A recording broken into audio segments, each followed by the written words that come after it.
Let's talk about 7 signs that you may have low stomach acid. People tend to think of stomach acid as bad and associate it with things like pain and acid reflux, but it's actually really important for digestion, for nutrient absorption, and also for the immune system. So let's talk about some signs that your stomach acid might actually be low. And if you haven't subscribed yet, make sure to hit the button and ring the bell to be notified every time I post a new video about gut health and reflux. First, a real quick overview on what stomach acid does. Stomach acid activates pepsin, which is an enzyme that helps with the breakdown of proteins. It also kills pathogens, so stomach acid disinfects the food we eat in the stomach before it moves on into the intestines where things are absorbed. Stomach acid is also important for chemical signaling to other digestive organs and for proper closing and opening and emptying of the stomach. And it's also important for nutrient absorption. So stomach acid makes certain vitamins and nutrients available for absorption. Let's move on to some signs that your stomach acid might be low. The first sign is gas or bloating. The reason that low stomach acid can cause gas and bloating is because low stomach acid contributes to or leads to bacterial overgrowth. The bacteria in our gut digest carbohydrates and produce gas. When you have an overgrowth of bacteria, particularly in the small intestine, this means more fermentation of carbohydrates and more gas production. Number 2 is abdominal pain. Now, there can be a lot of different causes of abdominal pain, and if you have severe abdominal pain, you should get that checked out. But chronic pain, especially combined with these other signs that we're going to go over, could be a sign of poor digestion and bacterial overgrowth that are caused by low stomach acid. Number 3, acid reflux.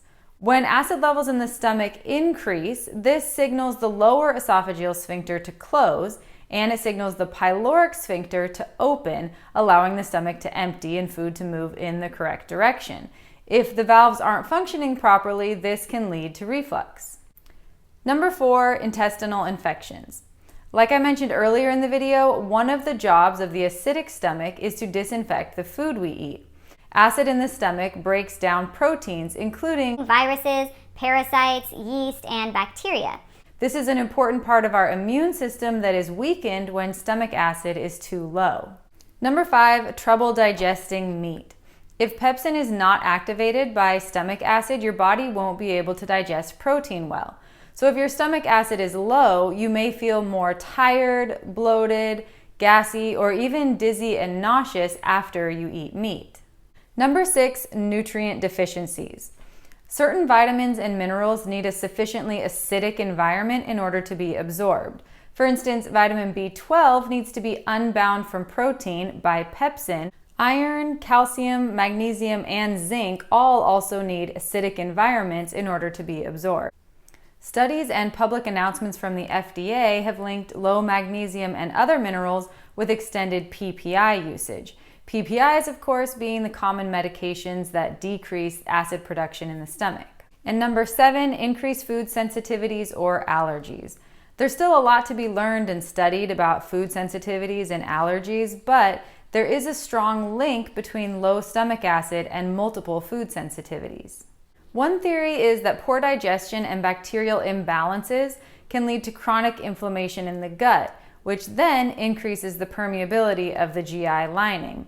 This allows things like toxins, undigested food particles, and pathogens to essentially leak into the bloodstream.